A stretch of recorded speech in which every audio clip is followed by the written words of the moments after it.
dear listener, to Dream Carriage, your quiet companion at the close of the day. Here you are safe. Here you are invited to set down the weight of the hours behind you and to rest in words that move slowly, gently, like a train gliding through the night. I'm honored to be your guide this evening. Thank you for choosing to spend this time with the Dream Carriage, for allowing yourself this nightly ritual of calm. Each story waits for you here, steady as lamplight, familiar as a well-worn path, always ready to carry you into peace. Together, we will step into a world shaped not by urgency, but by stillness, a world where sounds soften, light deepens, and every detail is meant to ease your breath and quiet your mind. So, settle in, let the day fall away, and allow tonight's journey on Dream Carriage to open gently before you, leading you toward rest, and finally, toward sleep. In the beginning, perhaps we were all one. Or rather, it was all one, since there were no humans or other creatures, or even matter as we know it. Space-time itself was uniform and infinite then. There was no separate time or space, or dimensions, or matter, or forces like gravity. And then time began. And with the start of time came the beginning of change, separation, differentiation. At first, there was just an unimaginably hot, dense universe, bound together by some kind of super force. Today, scientists recognize 4 fundamental forces in nature, which include gravity and the electromagnetic force that causes magnets to stick to a refrigerator. But, as I've said, in the beginning, there were no separate forces. Instead, the fundamental forces we experience today would have been all unified into a single super force. Then came the Big Bang, when the universe was less than a second old. Much less. In fact, it was perhaps a hundredth of a billionth of a trillionth of a trillionth of a second old, and maybe 10 billion degrees Fahrenheit.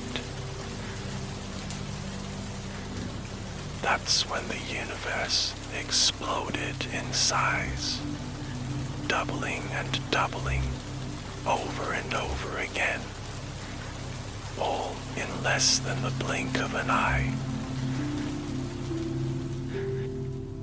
We tend to think of the Big Bang as an explosion, but it's probably better described as an expansion.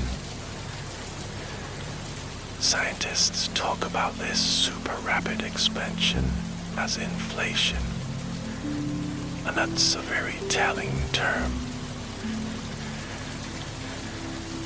because the Big Bang and its aftermath can be envisioned more like the inflating of a balloon than like an explosion outward from a single point. In this analogy, the universe is the surface of the balloon. There is nothing else. No air in the middle or outside.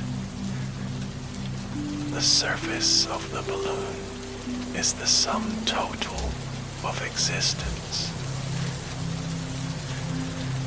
In other words, the inflating universe didn't inflate into anything.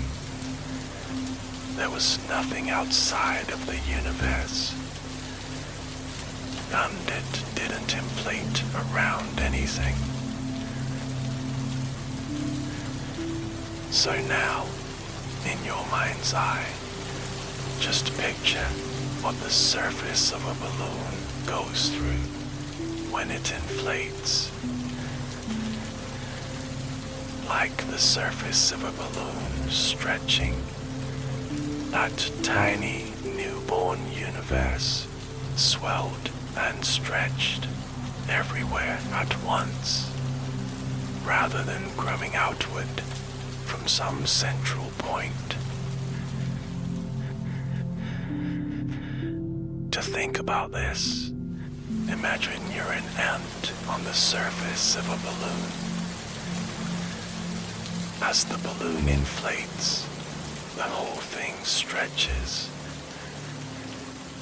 Any 2 points become farther and farther away from one another. There's no middle on the surface of the balloon.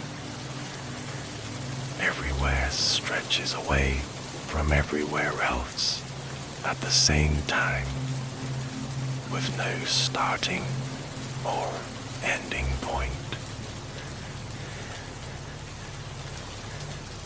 Of course, there were no ants or humans to experience that early inflation of the cosmos. There was no one and nothing, or there was everything, all combined as one, depending on how you look at it. But at any rate, there were no creatures like us to observe it all. So we have to deduce what happened in those early times. We can do that using the remaining evidence and the best scientific theories humans have put together, drawing on the combined efforts of scientific minds, from Albert Einstein to so many others. But back to that change, separation, and differentiation.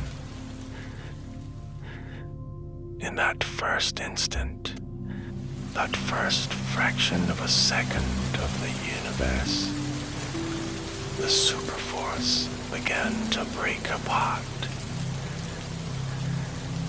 Gravity disconnected and broke free, becoming its own separate force. And the universe ballooned out so rapidly that we can hardly even conceive of how fast it was, because the time period was so short. And still, only the tiniest fraction of a second passed before that incredible inflation slowed down a little bit, like an explosion whose force diminishes over time. The universe continued to expand, mind you, just at a slightly more sedate pace. And as it expanded, it also cooled just a little. As it cooled, matter formed, tangible stuff, at least in its tiniest, most microscopic form. But here's the most incredible thing. Matter formed, but not just matter. Matter and antimatter both formed at once. Now, if you're wondering what antimatter is, it's just what it sounds like. Matter and antimatter are two partners, equal and opposite, as it were. When particles of matter and antimatter encounter one another, they annihilate each other, meaning they destroy each other in a burst of energy. Or perhaps we might see it another way, as the matter and antimatter combining to form pure energy. It's also considered possible that more subatomic particles could have formed, like quarks and neutrinos, becoming the building blocks for more matter and antimatter. But back to pure energy. As an analogy, imagine a rainbow. A rainbow is formed when sunlight separates out into the different parts of the spectrum. If light passes through a prism, for example, it's scattered into bands of color, rainbows. Those colors of the rainbow are the different parts of the spectrum of light. When the colors combine, say if we remove the prism, the rainbow goes away and we're left with regular sunlight again. We could say, in a sense, that when the colors join, they annihilate each other. They disappear into pure white light, leaving an absence of color. So it is with matter and antimatter. When they meet, they disappear into a burst of energy, like light or heat. Therefore, in that earliest fraction of a second after the Big Bang, matter and antimatter appeared, annihilated one another, and disappeared. But incredibly, it seems that the matter and antimatter somehow became out of balance. For some reason, the matter slightly outweighed the anti. Just slightly. Perhaps one particle of matter survived for every billion that met their antimatter particle and was annihilated. This was an astonishing and wonderful occurrence, because the universe as we know it was born from this imbalance. After the matter and antimatter annihilated each other, that little bit of excess matter was left over, with no more antimatter to make it disappear. This leftover matter is the basis of all the stuff in the universe. That stuff has changed and evolved exponentially since that time. It has reformed in ever more complex patterns, becoming stars and planets and seas and people and everything else there is. But let's get back to that first instant after the birth of the universe, back to the first appearance of matter. After most of the matter and antimatter was annihilated, the leftover matter was concentrated in little pockets, scattered around the expanding cosmos. Those pockets of early matter were nothing most of us would recognize today, of course. There was no air, or water, or gas, or dust, much less planets, or seas, or people. There were not even molecules or atoms. There were just infinitesimally tiny particles of matter that scientists call quarks. These unbelievably minuscule particles now make up the protons, electrons, and neutrons that form atoms. But at the time, it was still too hot and too dense for these tiny quarks to come together to form more complex matter. Instead, they'd collide and destroy one another, once again creating radiation.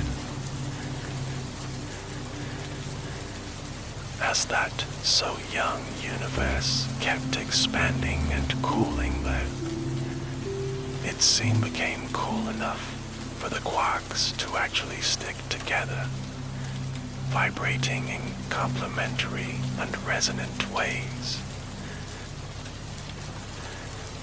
And so they could form into the parts of atoms that we're a little more used to hearing about.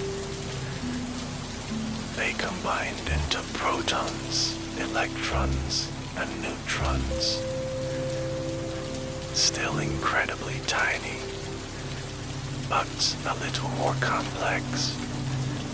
Just a step closer to the world we know.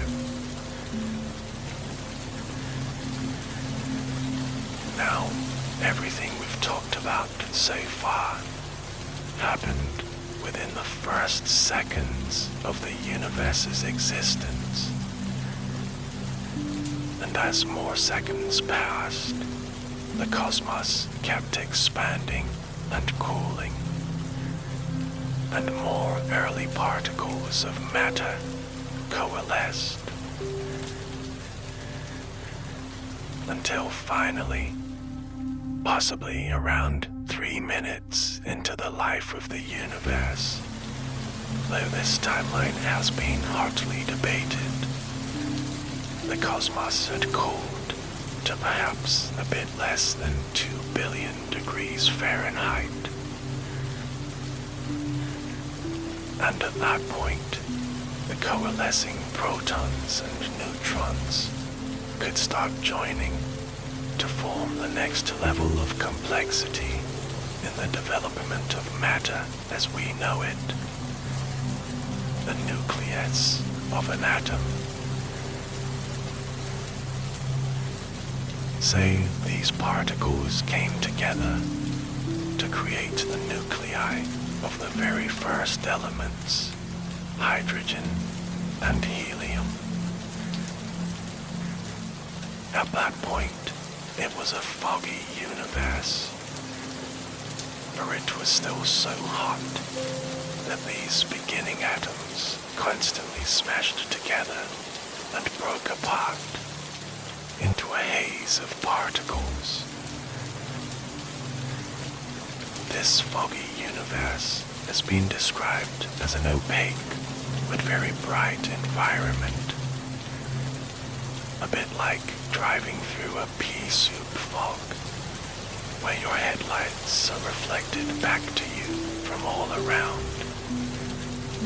Tremendously bright, but you can see nothing. And still, the universe was expanding and cooling and aging. And now, time began to pass in earnest. It's at this point in the story that we can stop speaking in terms of seconds and minutes and begin to think in terms of years. Many, many years. In fact, hundreds of thousands of years passed before the fog thinned and the universe became transparent. When the universe cooled to maybe somewhere around a toasty 2000 degrees Fahrenheit, conditions were favorable enough for electrons to bind to those first nuclei. And so, they formed the first atoms. These initial atoms were hydrogen and helium, gases that, to this day, remain the most common elements in the universe. Other elements, like those necessary for life, still hadn't formed, however, and they wouldn't form for millions of years to come. But the haze of particles became bound into atoms of hydrogen and helium, and the fog thinned, and light at last could shine. You see, in the early universe, even light and matter hadn't been separate. At this point, though, a few hundred thousands of years into the history of the universe, light and matter finally became decoupled. In other words, they separated. Our telescopes today can still pick up that earliest light, drifting to us across the vast distances of space. Over time, that vast light has cooled into microwave radiation. Scientists call it the cosmic background radiation. This radiation gives us important clues about the early universe, and it's powerful evidence to support the theory of the Big Bang. When our instruments detect this ancient light, it essentially allows us to see back in time to the early universe. But we can see no farther back than the time of the first light. Before that time, after all, there was no separate light to linger on for us to see. Still, even after that dawning of first light in that nearly transparent universe, it remained very dark, devoid of stars and suns. For this reason, the next period in the history of the cosmos can be referred to as the Dark Ages, before the dawn of stars. It would have appeared to humanize like the calm of an endless night, stretching on and on, silent and unwavering, the same in every direction. There were no burning lights in space as there are today. Just microscopic particles drifting and colliding here and there. So tiny, we humans couldn't even have seen them if any had been around. Nevertheless, time went on, and that mostly dark universe continued to grow and to cool and change. Eras and ages passed and accumulated. At this point in our story, time stretches to periods that are hard to imagine because of their length. In contrast to the start of the universe, when things happened so fast, it's hard to comprehend just how quickly. So the Dark Ages stretched on, and the universe stretched and expanded. 100 million years passed, and then another 100 million. And still, in the scale of all time, the universe was very, very young. Then, by the time it was, say, a few 100 million years old, that young universe held drifting clouds of gas. And these clouds of gas began to feel their own weight.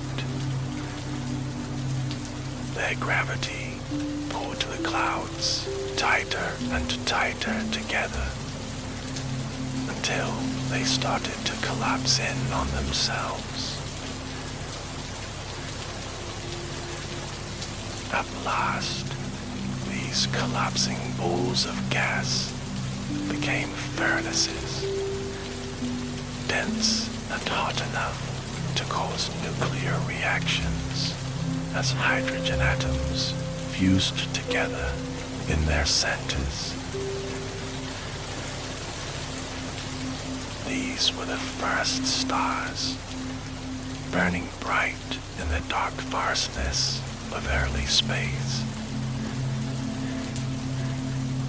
These first stars would have been very, very bright and very, very massive, and they would have endured but a short time before exploding.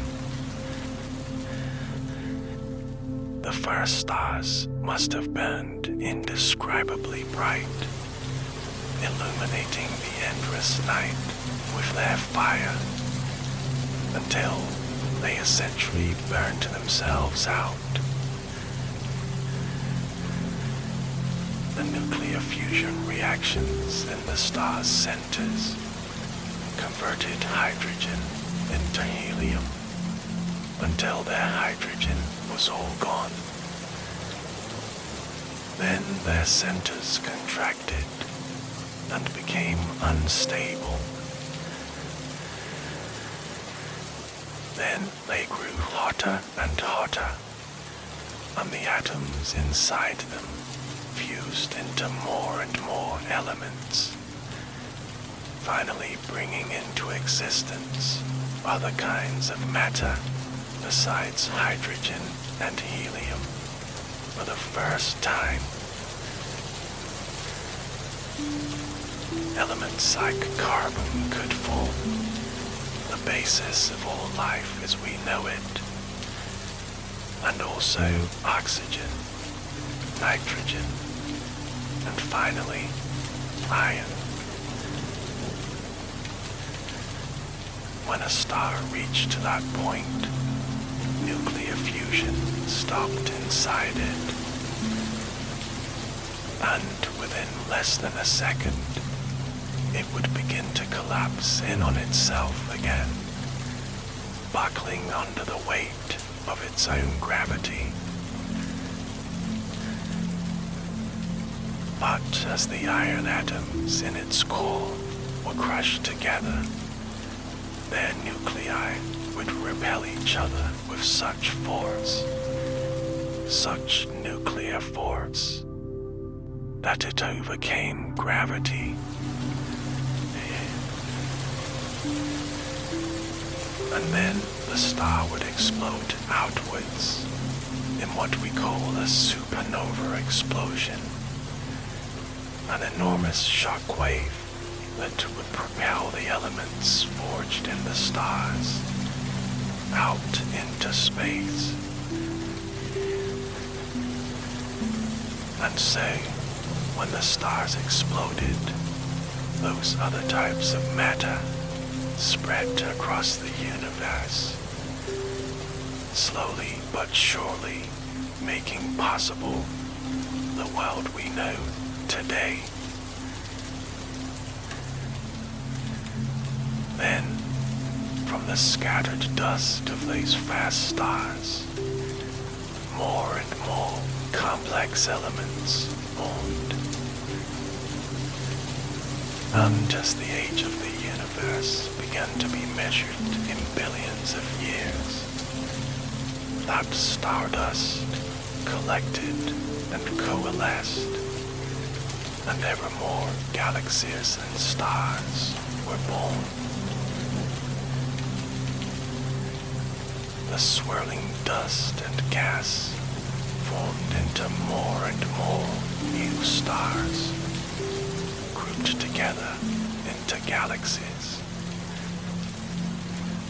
And as more and more galaxies formed, these grouped together into clusters of galaxies, populating the dark universe with matter and light.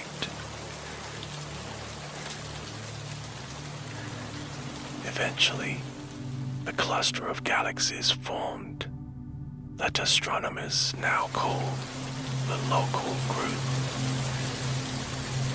Local because it's in our region of space. Within it was born a collection of stars that we call the Milky Way, our galaxy. Then, some 9 billion years after the Big Bang, yet another cloud of gas and dust began to come together and coalesce, perhaps triggered by the force of an exploding supernova nearby. It was one of countless such clouds of dust and gas to come together in this way. But this one, from our point of view at least, was special, because the center of this collapsing cloud became our sun. And around that center, the outer bits of the cloud's matter clumped together into larger and larger balls, spinning through space around the newborn sun. Over time, these collided and joined into bigger and bigger spheres. And thus, roughly 4.5 billion years ago, the planets of our solar system were born.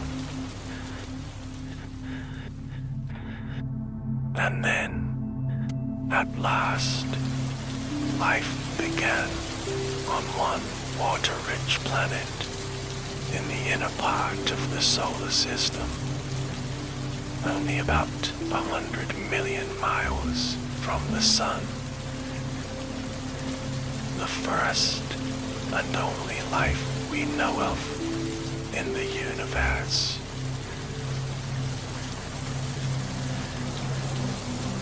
and that life evolved and evolved into more and more complex forms of life.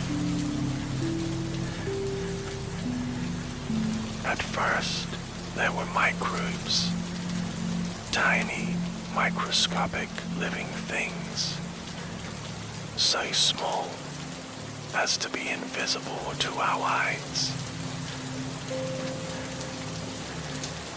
Over time, more microbes emerged that produced oxygen.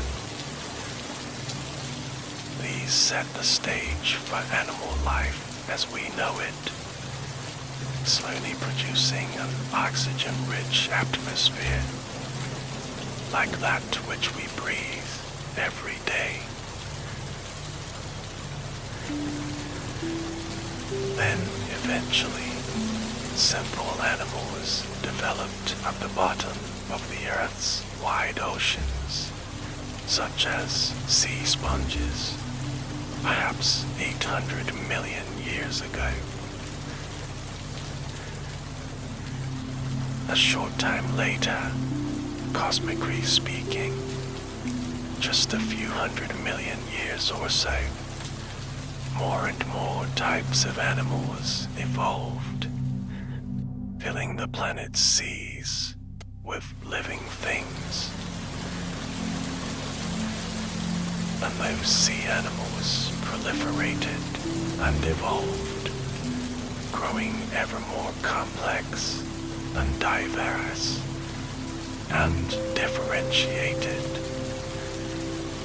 And at last, some of them crawled from the sea and set up life on land. And still, those animals evolved and grew, changing and developing ever more branches of the tree of life. Ever more complex life forms spread into nearly every environment on the globe, until one of those life forms gazed at the heavens and wondered,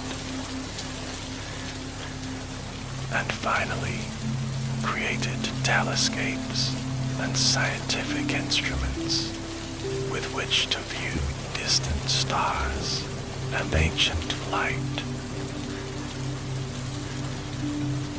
Out of life form, we humans began to reveal some of what came before, to unravel some of the mysteries of the universe, all the way back to first light, and even before, all the way back to the beginning, when all was one.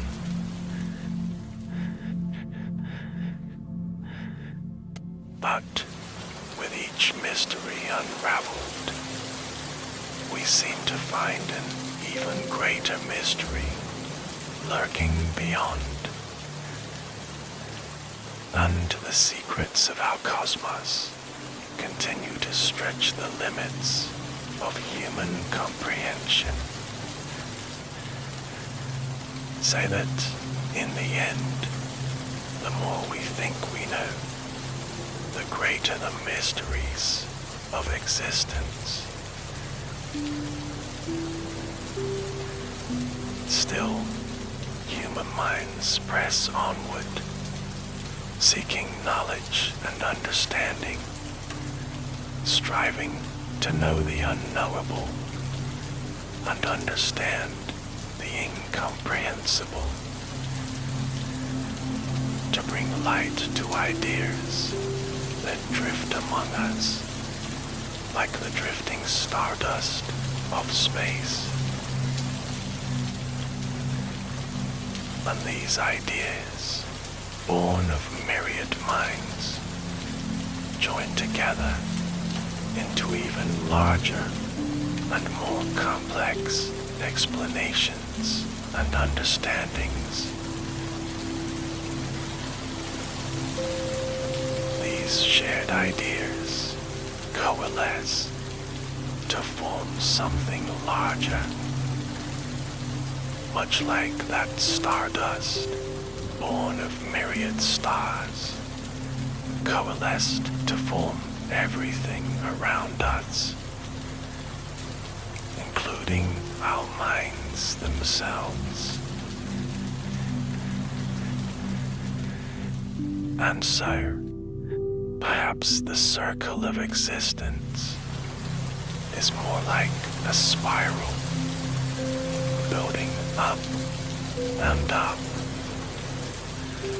circling, yes, but also reaching ever upwards in a beautiful progression, like a magnificent symphony of the universe.